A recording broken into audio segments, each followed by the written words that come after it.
If you told me that a lounge chair and a swimming pool would be the things that taught me how ugly people can get over property lines, I would have laughed. But there it was, a neighborhood war beginning over a backyard that, until then, only knew my name. My name is Mark Hale, and for 10 years I'd built my life like most people do: routine, a few good fences, a garden that survived because I talked to it more than I watered it, a pool I fixed with my own hands after the storm in 2015. I move slow, I tell people what I mean, and I like the little things: a coffee at dawn, a paper folded in half, a lawn mower that doesn't complain.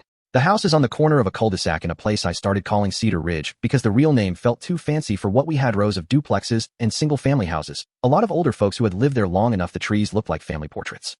I paid my dues, I joined the occasional committee, I waved at people on their morning walks. I never wanted to be the kind of person who called the cops because a noise made my rug shake. But I also didn't want my life's quiet to be bulldozed by someone else's idea of community. She introduced herself the week after the party, as if introductions could sweep some things under the rug. "Good morning, Mark," she said, all blouses and polished nails, like a TV commercial humanized. "I'm Evelyn Carr, HOA president." She smiled like a greeting card and then dipped into a sentence that would become the anthem for everything that followed. "We just want to make sure everyone's sharing resources fairly." Her tone was honey. Her logic was limestone hard and basically impossible to alter by ordinary tools. Sharing, for her, meant making my pool feel like a public square.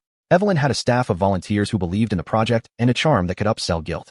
She'd stand at the community fence with a thermos and a clipboard and tell neighbors, in a tone that implied headlines and historical duty, how nice it would be if Mr. Hale allowed the community to use his pool on weekends. She framed it like generosity, think of the kids, but in the same breath she would quote bylaws with a delicacy that made listening feel like admitting to a misdemeanor. The first letter arrived in the mailbox in a crisp, white envelope that smelled faintly of printer ink and authority. "Dear Resident Community Pool Usage Proposal." No question mark. Just a proposal. The edges of the paper were already sharpening into a weapon. I tried the diplomatic route first because that's who I am, fundamentally. I knocked on her door once, just to have a conversation: coffee, small talk, eyes that may have been earnest. Evelyn invited me in like a neighbor and then handed me a packet of rules about shared amenities. She used phrases like precedent and safety concerns, and there was this thing she did where she'd flip a page and look at me like I was a participant in a committee for a better tomorrow, rather than a man who'd repaired his own pool pump with duct tape and stubbornness. I said no gently. I told her the pool was private, that I'd paid for it, maintained it, and that guests were invited at my discretion.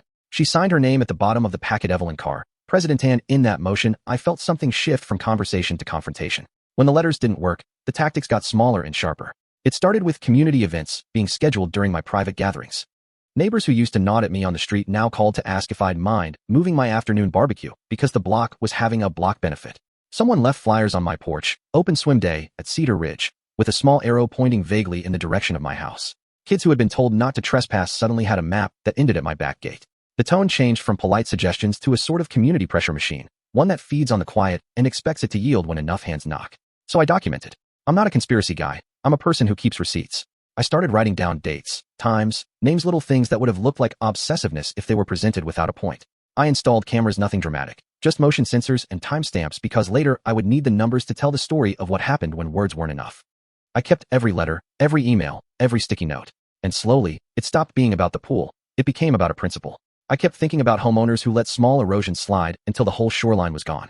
I thought about my grandfather and the way he would fix a fence without shouting, how he would mark the wood with care because ownership was also responsibility. I wanted to keep that. The first big escalation came in a Saturday I had planned as simple as Sunday pancakes, a few friends, a couple of kids, a grill. About 6 in the evening, the music soft and the light warm. A car pulled up, and out stepped Evelyn again with the clipboard and a small posse of board members, all smiles and community-first slogans. "We noticed you had quite a crowd," she said, voice sweet as pie, but she was the kind of sweetness that tasted like vinegar if you swallowed it whole.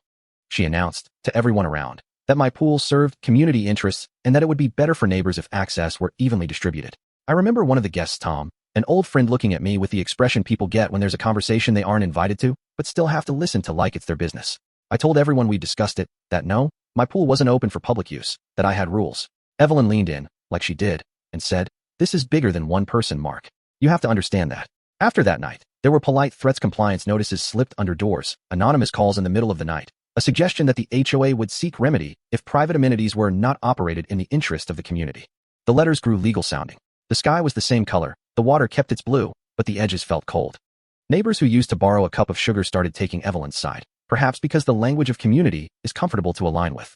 People like to be on the winning team. They like the feeling of righteousness, especially if it's handed to them by someone who looks like she knows what she's doing. I could have folded. I almost did. You get tired of pushing back.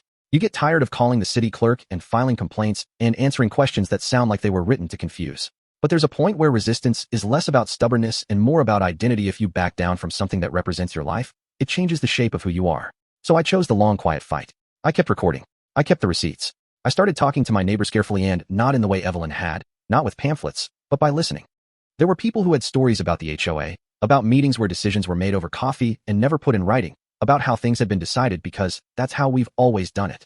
There were quiet grudges, forgotten votes, and a tension between people who wanted to live in a postcard and those who wanted to live in a real neighborhood. Then something happened that I never would have planned for, because I'm not a plan-a-prank kind of guy. A few friends of mine, Tom, Sarah, Leo, came to me with a plan that smelled like payback and desperation. They'd had enough of the smarm and the smug. They suggested a small, harmless retaliation at Evelyn's next garden party, a prank to make her think twice about inflicting public displays on private property. It was childish and cruel and perfectly satisfying. I said no at first, but I also knew that the community needed to see that Evelyn could be fragile. Bullying is hard to resist without a mirror put up to the bully's face. We didn't do anything violent. We didn't break windows or cut cables.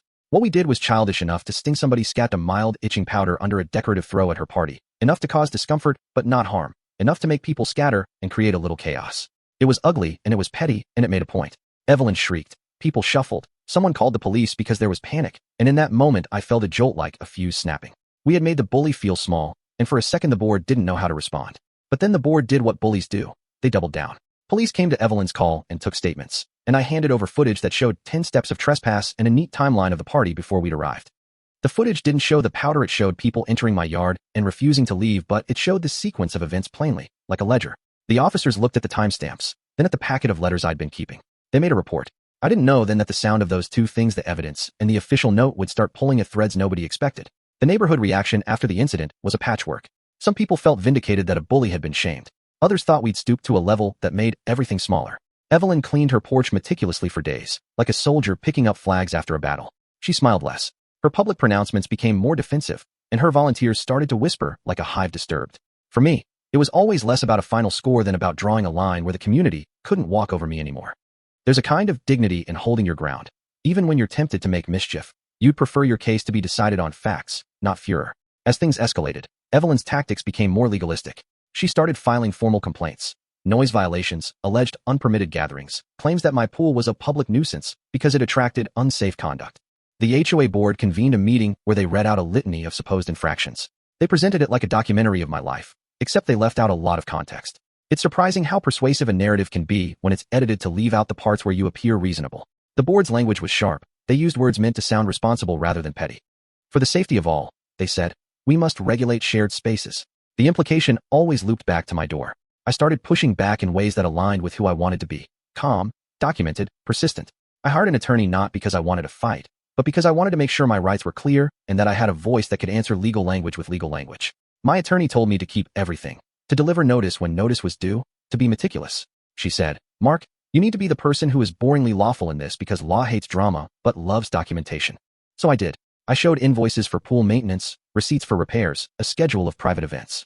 I turned my life into a ledger because when people weaponize the idea of community, paperwork is the mirror that shows what's real. Meanwhile, residents began asking questions that hadn't been asked in years. Who had access to HOA funds?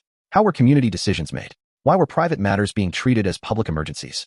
There were whispers about Evelyn's own housekeeping, missing receipts, a misplaced invoice here and there, decisions made at odd times with odd votes.